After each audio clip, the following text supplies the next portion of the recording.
상한가 갈 수 있는 종목들을 빠르게 배송해드립니다. 상한가 특급 배송 진행의 유현정입니다.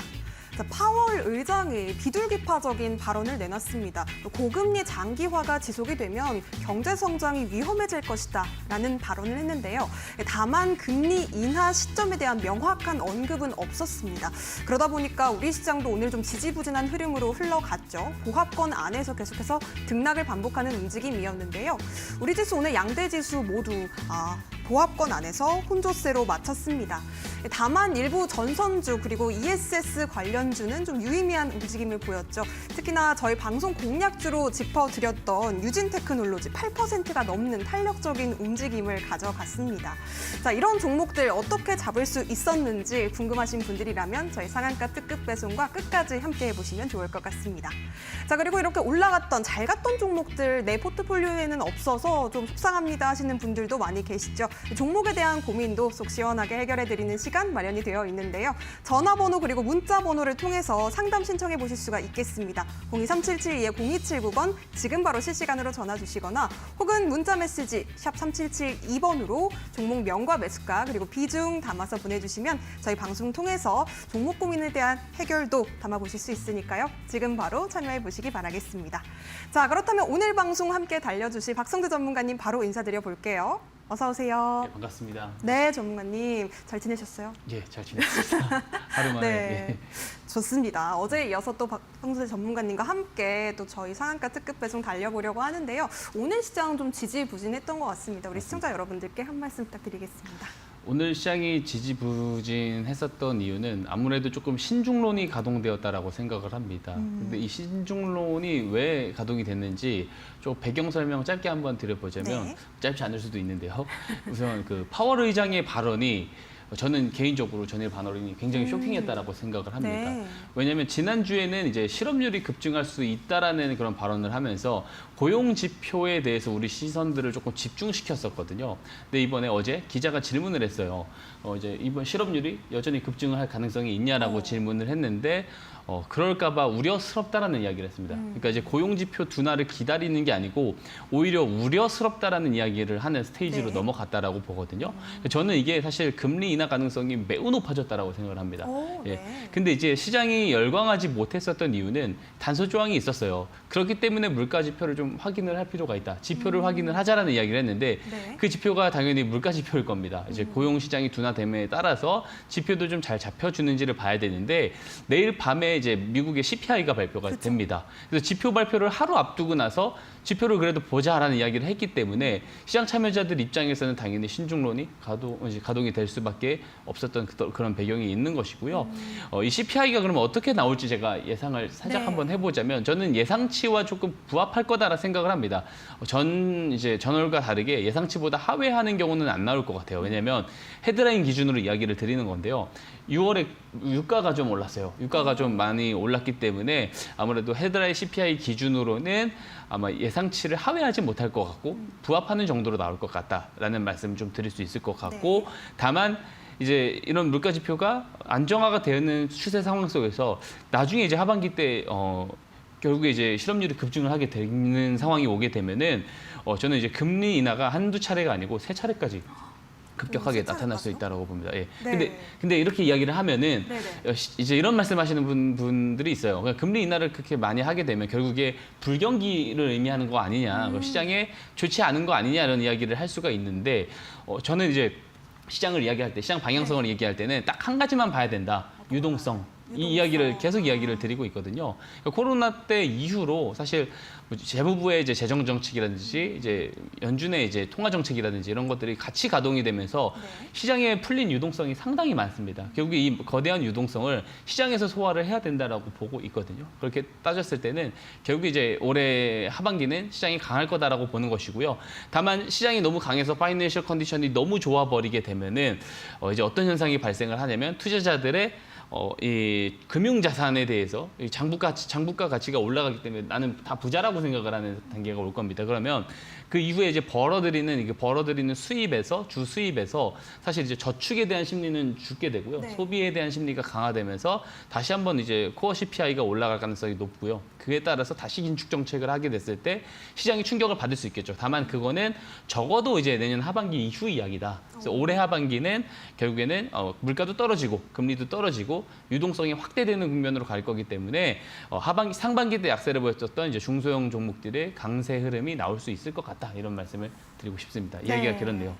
좋습니다. 자, 금리 인하를 시사하는 발언이 좀 나온 만큼 우리 전문가님께서 말씀해 주셨다시피 9월 금리 인하 쪽에 조금 더 시장이 무게감을 두고 있는 분위기입니다. 우리 전문가님께서는 하반기에 또 중소형주 쪽 긍정적인 흐름 나올 수 있겠다라는 말씀까지 덧붙여 주셨는데요.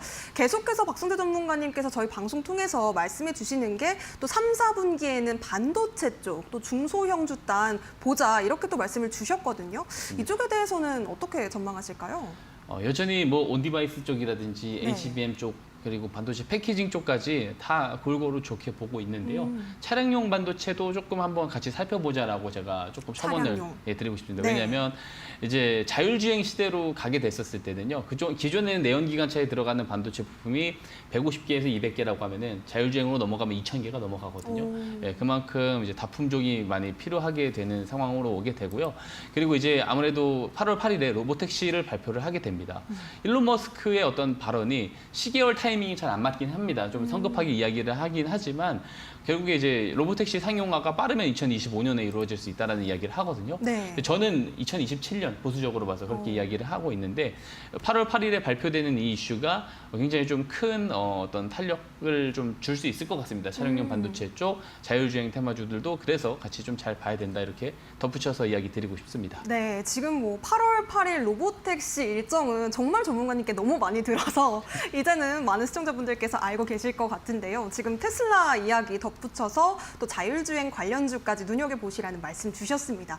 자, 이렇게 테슬라 이야기가 나오니까 말인데요, 전문가님. 예. 지금 뭐 ESS 배터리 관련한 종목들 오늘 시장에서도 굉장히 부각을 받았잖아요. 전문가님께서 픽 종목으로 주셨던 유진 테크놀로지도 오늘 또 급등을 보였습니다. 맞습니다. 이쪽은 우리가 지금 뭐 접근해봐도 될 수 있을까요? 단기적인 관점에서는 접근을 해봐도 될 것 같고요. 다만 이제 중기적인 관점에서는 사실은 조금 길게 보기보다는 우선 올해를 봤었을 때는 좀 단기적으로 보자. 한 7월 안으로 조금 형성될 수 있는 모멘텀이 좀 끝이지 않을까 개인적으로는 그렇게 보고 있습니다. 네, 좋습니다. 자, 이렇게 또 종목 이야기 잠시 나눠봤는데요. 저희 또 잠시 후에 리뷰 시간에 전문가님께서 자세히 다뤄주신다고 합니다. 이 종목에 대한 이야기도 잠시 후에 들어보시면 될 것 같습니다. 자, 그렇다면 종목 상담부터 먼저 진행을 해보도록 할게요. 전문가님과 함께 또 종목 고민 속 시원하게 해결해보는 시간부터 출발해보도록 하겠습니다. 전화 상담 그리고 문자 상담 신청하실 수 있는 방법부터 큰 화면으로 먼저 만나보시죠.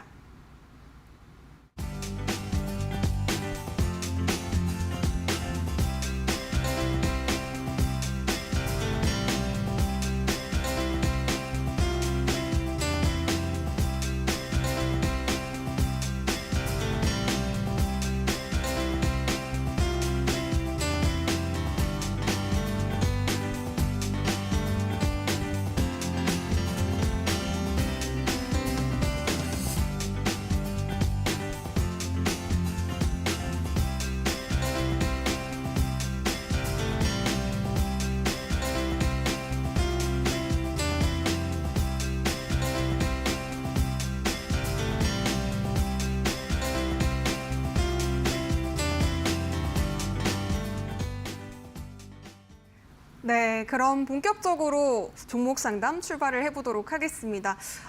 저희 상담 신청하실 수 있는 방법 다시 한번 안내 드릴게요. 전화번호 그리고 문자번호로 신청해 보실 수가 있겠는데요. 아래쪽에 나가고 있는 번호로 연락 주시면 되겠습니다. 박성재 전문가님께 내가 가지고 있는 고민들 좀 해결해 달라고 SOS 요청하고 싶습니다 하시는 분들 지금 바로 02372-0279번 실시간으로 활짝 열어두고 있습니다. 전화 주시거나 혹은 문자 메시지 샵 3772번으로 종목 명과 매수가 그리고 비중 짧은 사연까지 담아서 보내주시면요. 궁금한 점 속 시원하게 좀 해결을 해드리도록 하겠습니다.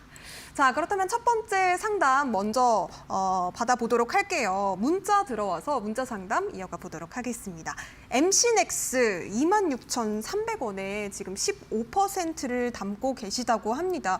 MC넥스 지금 오늘 종가상으로는 22,650원, 지금 박스권을 뭐 탈피하지는 못하고 있는 상황인데요. 전문가님, 이 종목이 지금 자사주 취득 결정했다 뭐 이런 소식도 들리기도 했네요. 어떻게 봐야 될까요? 자사주 취득 소식이 있었는데 네. 그렇게 뭐 큰 규모는 아니어서요. 그게 뭐 크게 신경 쓸 내용은 아닌 것 같고요. 네. 동사는 이제 카메라 모듈 전문 업체라고 볼 수가 있습니다. 그래서 아무래도 이제 자율주행 모멘텀을 많이 받는 종목이고요. 서두에서도 제가 그렇게 많이 말씀드렸었던 네. 8월 8일 일정이 아마 이제 좋은 이슈로 조금 작용을 하지 않을까 생각을 하고 있습니다.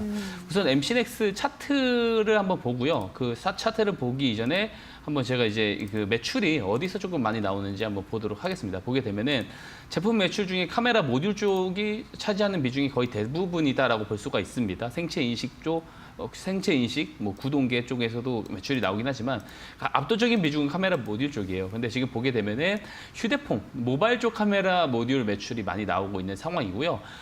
자동차 쪽은 21% 올해 1분기 기준으로 이렇게 형성이 되는 모습을 볼 수가 있습니다. 근데 저는 이게 실적 업사이드, MC넥스의 실적 업사이드가 어디서 나올 거라고 보냐면 휴대폰 쪽보다는 이제 자율주행, 자동차 쪽에서 앞으로 시장이 굉장히 커질 수 있다라고 봅니다. 아무래도 이제 자율주행, 특히 이제 테슬라의 FSD가 압도적인 성능을 보이고 있는 것이 사실입니다. 어떤 코딩을 직접적으로 짜가지고 만드는 어떤 라이다 같은 그런 개념보다는 FSD는 실제 카메라를 가지고 습득을 한 여러 데이터들을 취합을 해가지고 알고리즘을 스스로 학습을 해서 머신러닝을 해가지고 만드는 방식으로 돌아가는 게 FSD인데요.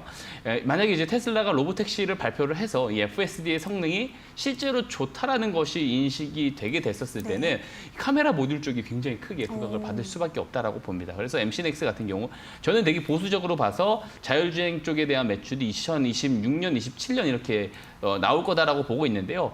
매출 한번 컨센서스를 보게 되면은 실제로 올해도 컨턴 점프를 하게 되지만 본격적인 상승이 시작되는 지점을 2026년도 컨센서스로 증권사들에서 조금 잡고 있는 것으로 보고 있습니다. 그래서 본격적인 추세적인 바닥을 짚고 나서 추세적으로 크게 올라가는 시점은 저는 한 내년 하반기는 돼야지 조금 추세가 잡히지 않을까라고 생각을 하고 있고요. 네. 올해로만 놓고 봤을 때 길게 장기 투자를 하실 수 있다라고 봤을 때는 26년도, 27년도까지 끝까지 조금 끌고 가보면서 길게 봤을 때의 고점인 5만 원까지도 넘어가는 것도 충분히 저는 지켜볼 수 있다라고 생각을 합니다. 저때 되면은 실적이 굉장히 좋은 컨센서스를 시장에서 많이 받을 거라고 생각을 하기 때문에 그렇고요.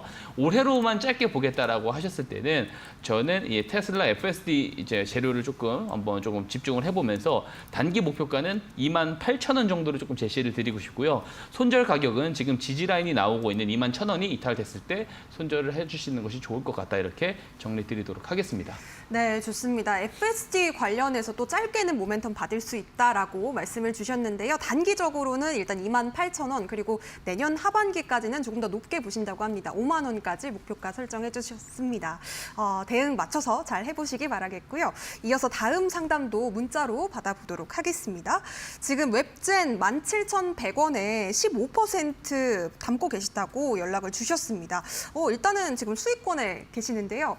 우리 시청자분 지금 17,100원에 담으셔서 손실권에 계십니다. 아이고, 지금 어떻게 대응을 해봐야 될까 걱정이 많으실 것 같은데요, 전문가님. 어떻게 전략 잡아주실 수 있을까요? 우선 지금은 손실권에 있으시다고 하는데 보여지지만 저는 이제 금방 수익권으로 돌아서 올라갈 가능성이 저는 크다고 보고 있습니다. 네. 웹젠 같은 경우 되게 지지 라인이 견고합니다. 그래서 이야기를 드릴 게 조금 있는데 동사는 이제 뮤 IP로 되게 현금 흐름이 되게 좋습니다. 뮤 IP, 뮤의 팬덤이 워낙 많다 보니까 작년 이제 뮤 모나크 쪽에서 4분기 때부터 실적이 굉장히 좋은 흐름을 보이고 있거든요. 그래서 뮤 IP 쪽에서는 튼튼한 캐시카우 역할을 해주면서 올해 되게 빅 이벤트가 있어요. 저는 3분기 때 게임 업종도 잘 봐야 된다라고 생각하는 게뭐 넷마블, 넥슨, NC소프트에 이어서 뭐 카카오 게임즈라든지 뭐 펄어비스라든지 여러 이제 게임사들, 메이저 게임사들의 좋은 이제 신작 발표가 대기가 되어 있는데 동사도 서브컬처 게임이 하나 조금 기대가 되는 신작이 발표가 대기가 되어 있습니다. 테르비스라는 그 서브컬처 게임인데요. 작년 지스타에서 굉장히 호평을 많이 받았어요. 그래서 올해 이 시장에 조금 나오게 됐었을 때는 아마 초기 흥행이 되지 않을까 그렇게 기대감을 크게 갖고 있습니다. 이 서브컬처 게임 애니메이션을 조금 그 이미지화 해가지고 이미지로 만들어서 캐릭터를 만들어서 이제 키우는 RPG 게임이라고 볼 수가 있는데 이 서브컬처 시장이 점점 커지고 있는 것이 사실입니다. 우리가 일본 시장을 조금 엿볼 필요가 있는데요. 일본의 애니메이션 시장이 굉장히 크잖아요. 네. 이게 청년들이 젊은 청년 세대들이 조금 집돌이들이 비중이 많아졌을 때 이런 그 흐름들이 상관계수를 그렇군요. 보이게 되거든요. 네. 일본 젊은 청년들은 여행도 잘 안 다닙니다. 그래서 집에 있는 빈도가 많아지면 많아질수록 잘 안 나오면 안 나올수록 네. 애니메이션 산업이 커진다라는 상관계수가 있기 때문에 이 서브컬처 시장이 국내에서도 이제 좀 그런 청년들이 좀 집에서 잘 안 나오는 비중이 커지고 있는 만큼 여기서 좀 확대가 될 수 있을 거라고 보고 게임사들도 사실 서브컬처 쪽 시장을 좀 잘 잡기 위해서 굉장히 조금 부단히 전략을 짜고 있는 것으로 알고 있습니다. 그래서 그런 부분에서 좀 신작을 좀 기대해 볼 필요가 있을 것 같고요.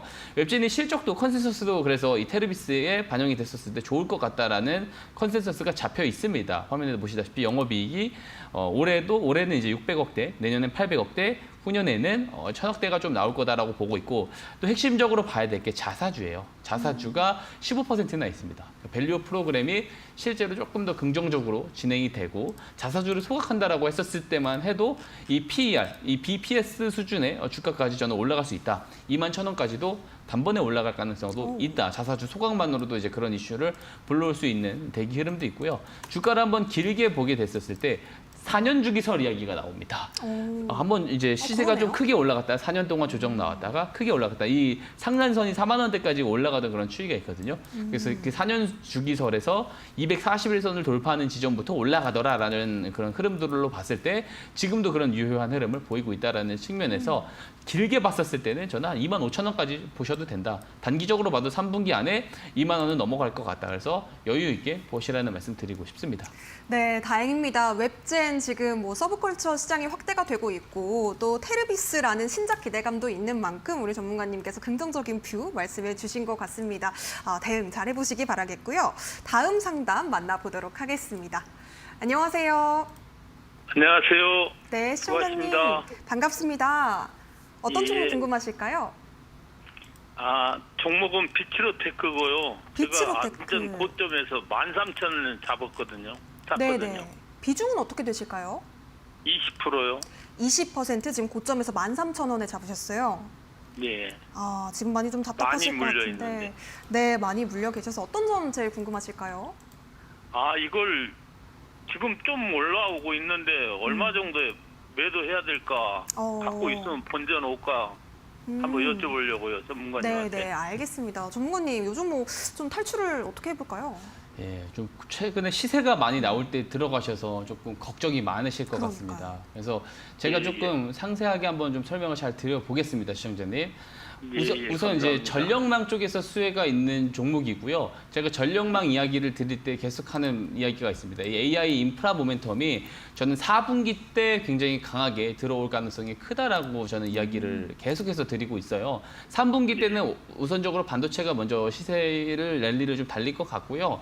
그 다음에 이제 반도체 쪽에서 시세가 다 돌고 나면 그 AI 모멘텀이 인프라 쪽으로 넘어오면서 전력망 쪽에서 다시 한번 가져가는 흐름이 저는 나올 거라고 보고 있습니다. 그래서 3분기 때는 지금 최근에 거래량이 조금 실리면서 조금 들썩이는 모습들을 지금 체크를 하고 계실 건데 이 흐름이 3분기 때 조금 더 연결이 되다가 4분기 때 올라갈 가능성이 크다고 보고요. 4분기 때 올라가게 된다라고 했었을 때는 시청자님 본전 근처까지는 저는 충분히 올라갈 수 있지 않을까 개인적으로 그렇게 생각을 하고 있습니다. 결국에 이 전력망 쪽이 저는 겨울이 되면 될수록 더 많이 부각을 받을 것 같아요. 시청자님께서도 그 뉴스를 보셨을 수 있는데 미국이 되게 한파로 고생을 많이 했거든요. 올해 1월까지. 근데 한파 때문에 난방 수요가 급증을 하자마자 정전 사태들이 여러 번 일어났어요. 그러니까 미국이 지금 전력망 시설이 굉장히 노후화가 많이 되어 있습니다. 그래서 노후화가 많이 되어 있는 만큼 교체 주기이기도 한데 AI 시장도 동반 성장을 하고 있어서 여기에 대한 전력 수요까지도 급증을 하고 있는 추세예요. 그래서 물론 이제 비츠로테크 같이 작은 단위의 회사들까지 이 수주가 크게 이어지지 못할 수 있지만 결국에 이 이슈에 묻혀서 같이 올라가는 그림은 저는 나와줄 수 있을 거다라고 보고요. 상단부 지금 보게 되면 시청자님 차트를 제가 보여드릴 테니까 한번 화면 예. 보시면서 좀 참고를 해주시면 좋을 것 같습니다. 예. 예, 최근에 1년 고점을 한번 보게 되면 13,000원 부근 근처예요. 그래서 다시 모멘텀이 부각된다고 했었을 때는 테마적으로 급등이 나와서 13,000원은 한 번 정도 더 터치해줄 수 있을 거다. 개인적으로 그렇게 보고 있어요. 그래서 목표가는 본전 탈출 정도로 조금 보시는 것을 저는 좋다라고 보고 있고요.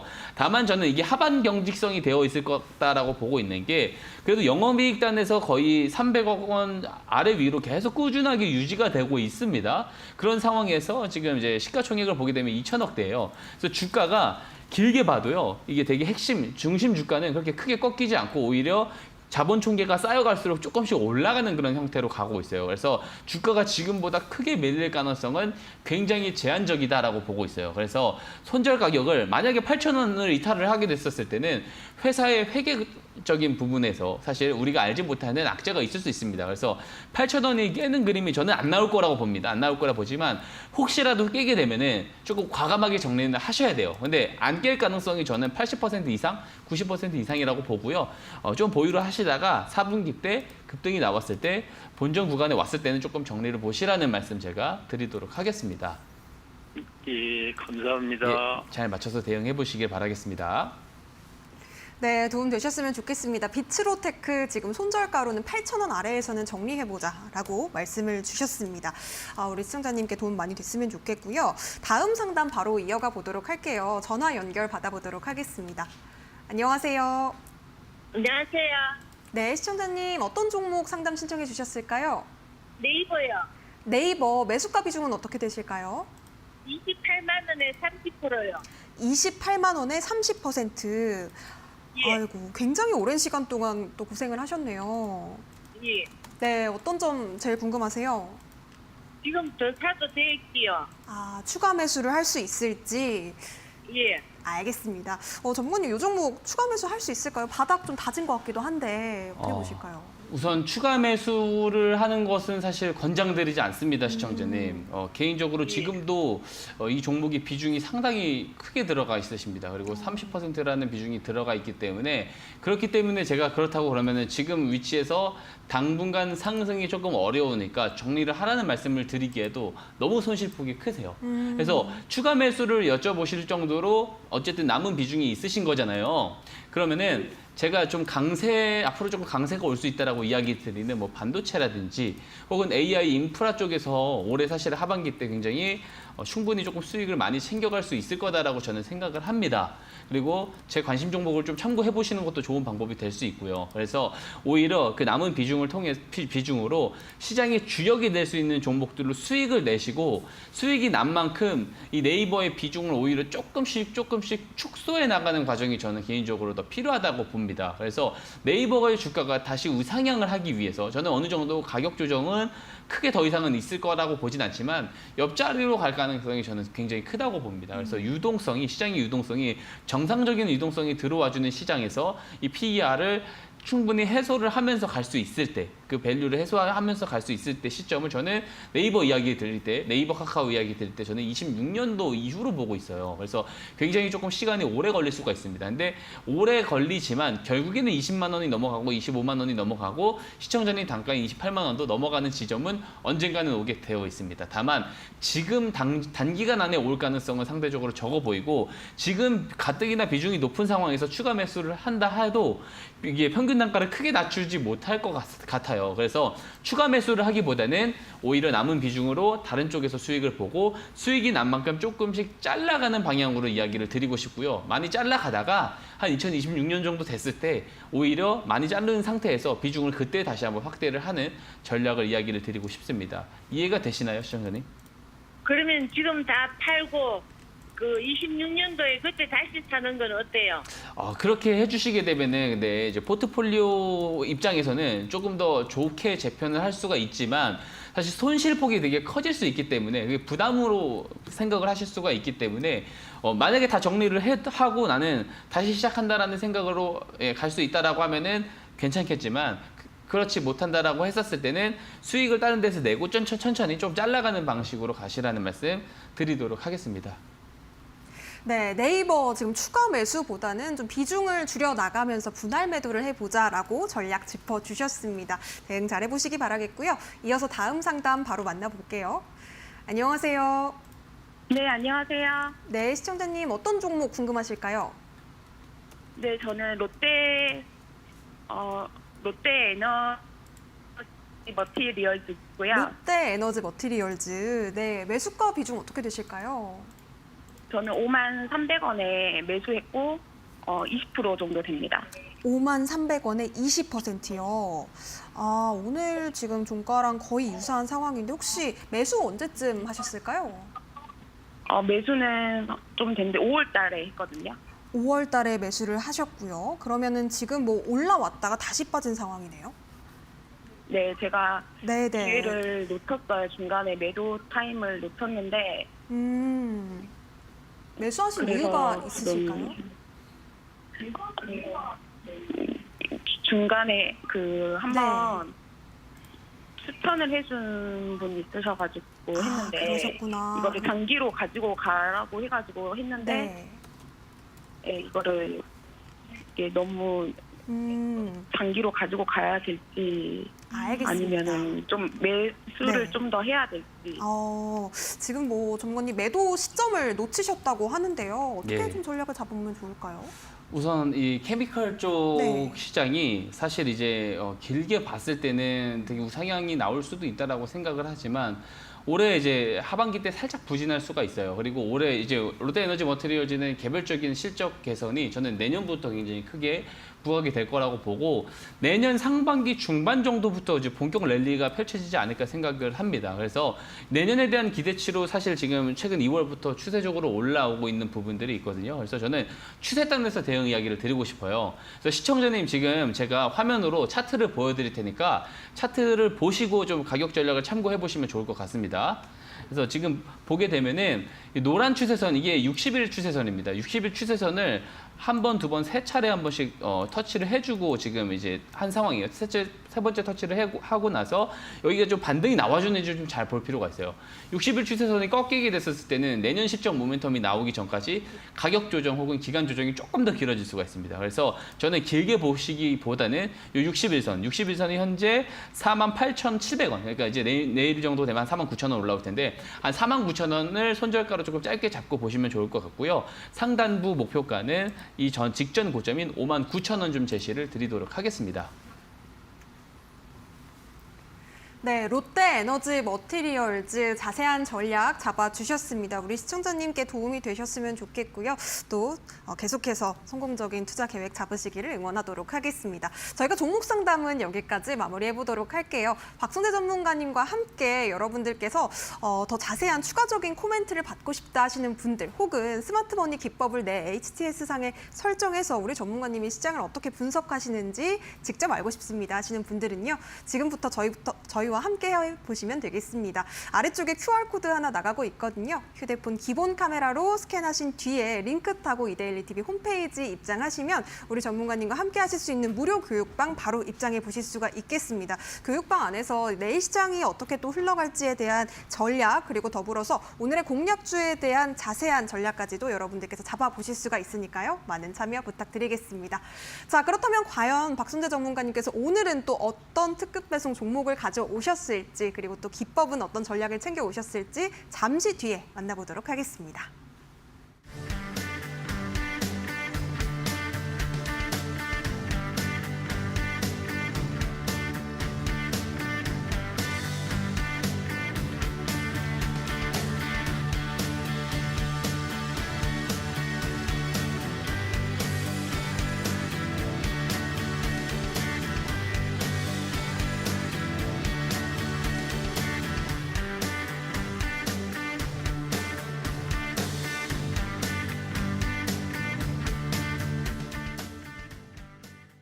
네, 상한가 특급 배송 박성재 전문가님과 함께하고 있습니다. 자, 똑똑한 돈의 흐름을 쫓는 스마트머니 기법 잠시 뒤에 배워볼 텐데요. 그에 앞서서 유의사항 한 가지 말씀드리겠습니다. 저희 방송에서 제공해드리는 정보는요, 투자 판단에 대한 조언입니다. 해당 종목의 가치와 상승 보장하지 않으니까요. 이 점 꼭 유의해 주시기 바라겠고요.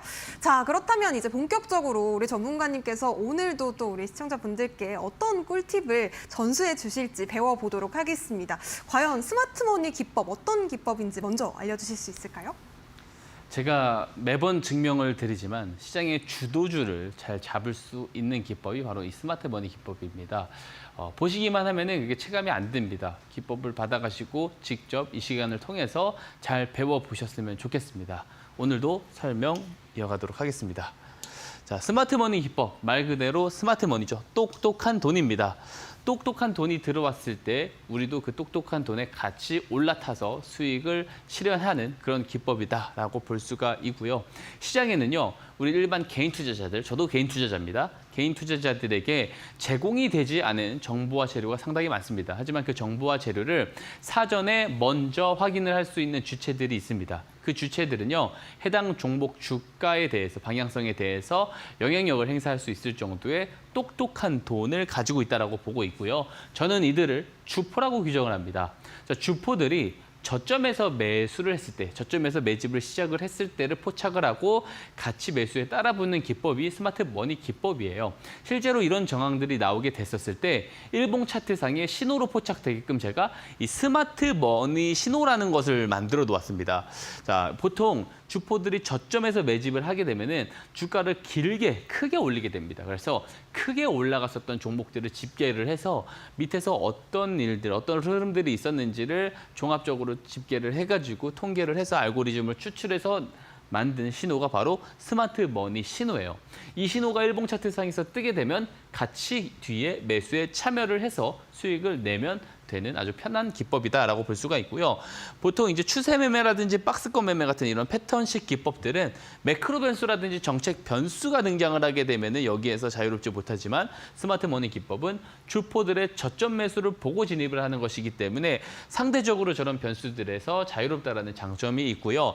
주포들의 저점 매수를 보고 같이 따라붙어서 매수를 하기 때문에 정보와 재료가 뉴스로 제공이 되기 전에 빠르게 우리도 같이 저점 선침해가 가능하다라는 장점이 있습니다.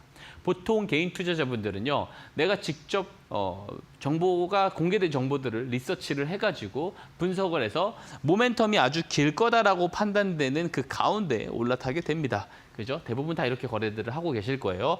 하지만 내가 분석을 잘못하는 경우 이 모멘텀이 짧은 재료일 수도 있는 거잖아요. 그랬을 때는 손절 매도가 나올 수가 있는 거죠. 하지만 이 스마트 머니 기법은 이런 모멘텀에 대한 고민들이 필요가 없습니다. 왜냐하면 모멘텀이 시작되기 전에 정보와 재료가 발생하기 전에 사전 선침이 가능하기 때문에 이 모멘텀이 실제로 길지 않고 짧더라도 수익으로 나올 수 있다는 장점이 있는 그런 기법입니다. 자, 제가 그러면은 포인트를 좀 설명 한번 드려볼게요. 자, 포인트 간단합니다. 이 간단한 매매 방법만 숙지해도 이렇게 좋은 기법 거래가 가능한 건데요. 일봉 차트상에서 스마트 머니가 신호가 뜨게 돼요. 이때를 기준봉이라고 합니다. 스마트 머니 신호가 뜬 이런 캔들이 있습니다. 그러면은 매수 방법은 한 4가지 정도가 있는데 화면에는 3가지가 있고요. 4번째 방법은 제가 구도로 설명을 드리도록 하겠습니다. 자, 우선 스마트 머니 신호가 포착이 된 캔들이 등장을 하게 됩니다. 우선 조정을 기다리는 방법이 있어요. 조정을 기다리다가 이 조정이 기다리고 나서 이 신호 포착이 저점까지 조정이 나왔을 때 매수를 하는 방법이 있습니다. 자, 스마트머니 신호 포착일은요, 주포들의 매집의 시작일이다라고 이 점을 기억을 해주셨으면 좋겠습니다. 시작일. 자, 이 시작일 지점 저점까지 내려와서 매수를 한다는 것은 그만큼 저렴하게 매수를 할 수 있는 저가 매수 방법이 있고요. 근데 스마트머니 신호가 포착되고 나서 다음 날부터 급등을 하는 경우들도 너무 많아요. 그런 경우 이제 기회비용을 놓치면 안 되겠죠. 그래서 종가 매수. 스마트머니 신호 포착 당일 종가 매수를 하는 방법이 있고요. 혹은 이 기준봉의 고가를 돌파할 때 이후에 매수를 하는 방법이 있고요. 4번째 방법이 제가 이제 항상 관심 종목으로 가지고 나올 때 이 4번째 예시를 많이 가지고 나오게 되는데요. 어떤 거냐면 스마트머니 신호 포착일은 매집의 시작일이라고 말씀드렸죠. 시작을 했으면 주가를 길게 올릴 거 아니에요. 그럼 추가적인 매집을 해야 됩니다. 포착일 이후에 거래량들이 많이 늘어날 때 이때 매수를 하는 방법이 네 번째 방법이다라고 볼 수가 있고요. 손절도 정말 중요합니다. 손실 방치하면은 벌어놨던 거 다 날 수가 있어요. 그래서 제가 손절 추세선 만들어 놓았습니다. 이 손절 추세선 이탈을 하면은 정리를 하시면은 됩니다. 근데 이렇게 간단한 매매 방법만 숙지를 하게 되면은 어떤 매매가 가능하냐면 손실은 짧게 수익은 길게 가져갈 수 있는 매매가 가능합니다. 자, 대부분 개인 투자자분들은요, 이렇게 매매 못 하십니다. 왜냐면 예를 들어서 제가 예시를 하나 드리겠습니다. 항상 드는 예시긴 한데요. 내가 어떤 좋은 포인트를 봤기 때문에 그 종목을 매수를 했을 겁니다. 그죠? 그러면 이 종목이 밀리게 돼요. 그러면은 좋은 종목이라고 인식을 하고 있기 때문에 평균 단가를 낮추기 위해서 계속 추가 매수를 합니다. 그러면 어떻게 돼요? 조정이 나오는 종목의 비중이 상당히 비대해지게 됩니다. 이럴 때 내 심리 상태는 굉장히 불안해지게 되는 거죠. 이때 기술적 반등이 하나 나오게 되면은 어때요? 빨간불이 살짝만 들어와도 매도 버튼에 손이 가게 되는 거죠. 손실은 길게 가져가면서 수익은 짧게 챙기는 되게 좋지 않은 습관으로 거래를 하시는 거예요. 이거 되게 좋지 않습니다. 이렇게 되면은 계좌가 우상향이 안 돼요. 제자리 걸음만 하게 될 겁니다.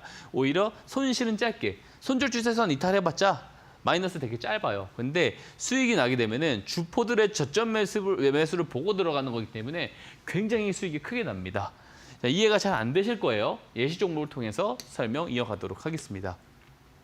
자, 제가 예시 종목을 바꾼다라고 했는데 다음 주부터는 제가 좀 바꿔서 설명을 드리고요. 오늘까지 실비디아라고 불리는 이 실리콘2를 대표 예시 종목으로 설명을 드려보겠습니다. 5월 9일입니다. 5월 9일에 실적 발표가 나왔는데 어닝 서프라이즈한 실적이 나왔어요.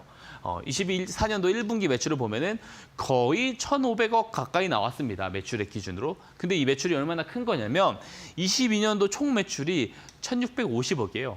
그 22년도 총 매출을 거의 비슷하게 올해 1분기 만에 달성을 한 거고요. 23년도 총 매출액의 절반 수준을 올해 분기 만에 이루어낸 겁니다. 즉 고도 성장을 지금 하고 있는 것을 볼 수가 있죠. 어닝 서프라이즈. 근데 우리가 여기서 집중을 해볼 거 뭐냐면 실적을 누가 집계를 하고 누가 발표를 할까요? 당연히 회사에서 발표를 하는 겁니다. 즉 회사 내부 관계자들은 실적이 좋게 나온다라는 것을 미리 알 수밖에 없겠죠. 근데 저는 주포를 회사 내부 관계자라고 특정을 하는 게 아닙니다. 내부 관계자들일 수도 있고요. 이해관계자들일 수도 있고 관계인들의 가족, 친척, 지인이 될 수도 있는 겁니다. 다만 이 내부자 정보를 먼저 취득할 수 있는 사람들을 주포라고 하는 거예요. 이 실적 관련 재료들은요. 미리 알 수밖에 없는 내부자 정보가 있습니다. 그러면은 실적 좋게 나올 거 아니까 주포들은 사전선 침해를 하려고 할 것입니다. 그럼 그 사전선 침해를 스마트 머니 신호가 잘 잡아내 주었는지 한번 차트를 통해서 확인을 해보도록 하겠습니다. 자, 실적 발표일이 언제예요? 제가 하얀색 화살표 표시해놨습니다. 이날입니다. 이날이에요. 근데 스마트 머니 신호는 녹색 기둥 표시입니다. 이날입니다. 언제예요? 2월 21일입니다. 자, 스마트 머니 신호 포착일은 제가 뭐라고 그랬어요? 매집의 시작일이라고 말씀드렸죠. 한번 보세요. 포착 당일 이전에는 거래량 없는데 포착일 이후부터 거래량들이 어때요? 크게 늘어나기 시작을 합니다.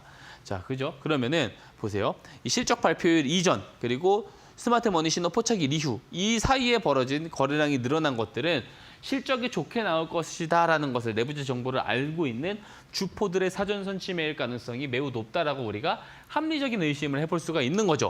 자, 만약에 2월 21일 종가에 그래서 스마트 머니 신호가 떴을 때 매수를 했다라고 한다면 이 노란 추세선인 손절 추세선은 이탈을 하지 않고 지금까지 보유했을 때 400%가 넘는 시세가 나왔다고요.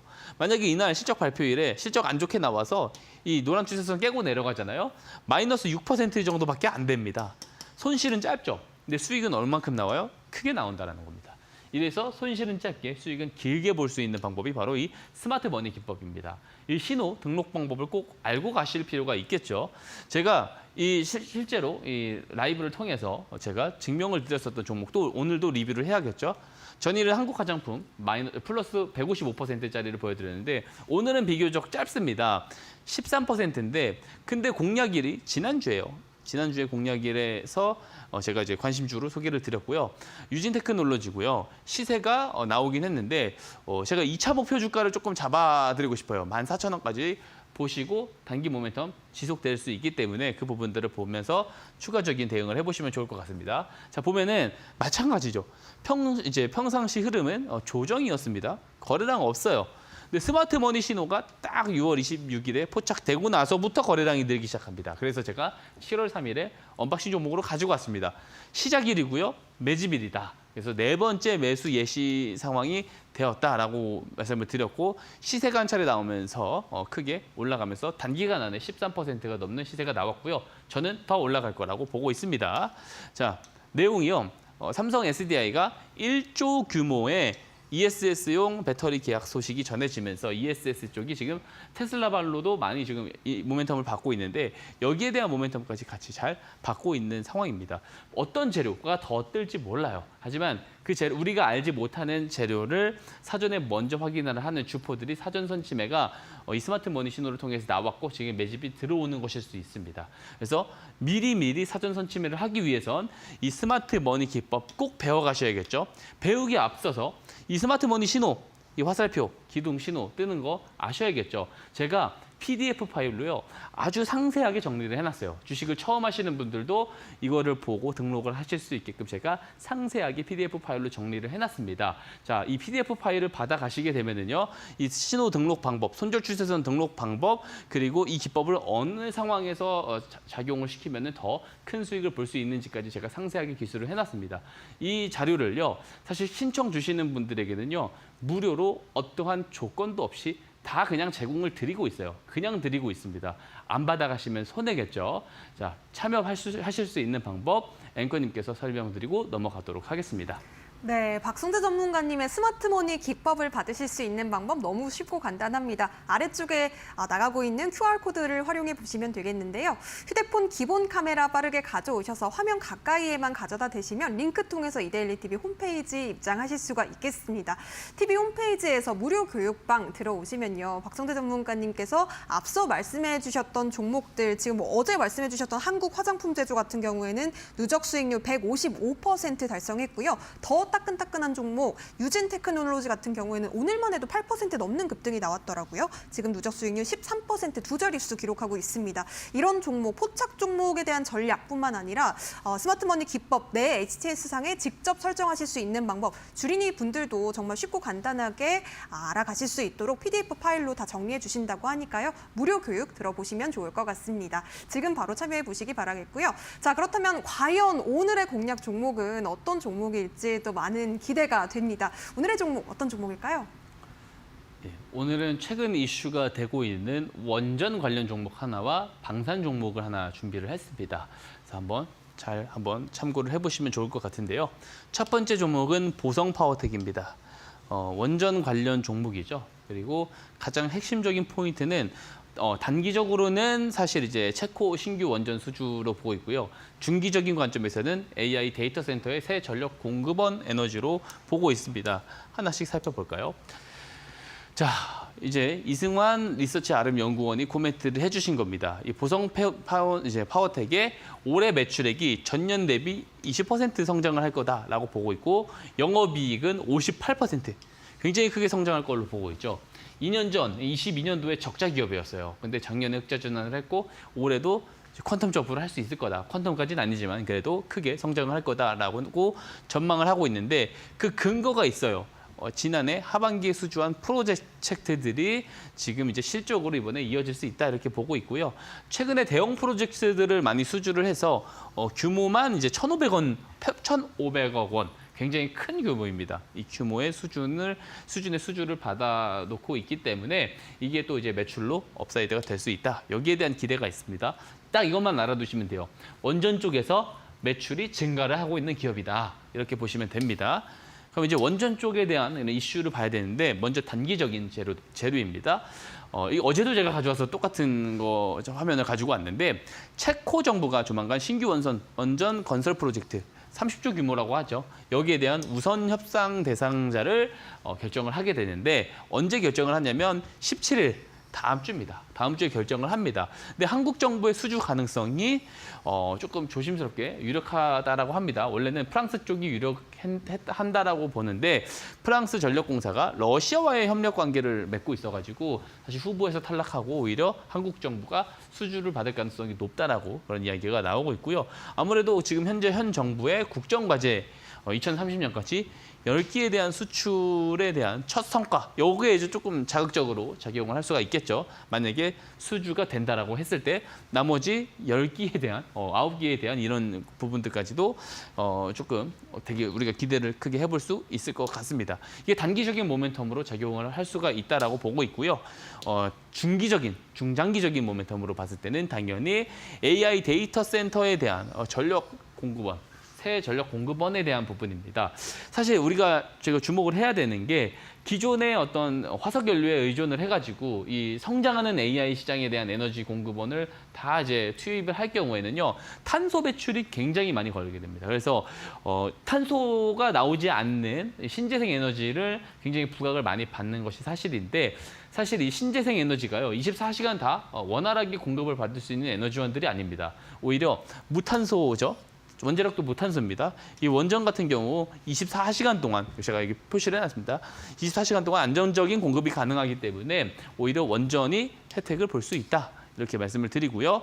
자, 스마트 머니 신호 전거래일입니다. 7월 9일에 떴고요. 이전엔 거래량 없었는데 지금 늘어나기 시작하죠. 포착 매집 구간으로 들어갔다. 가격 전략 한번 보겠습니다.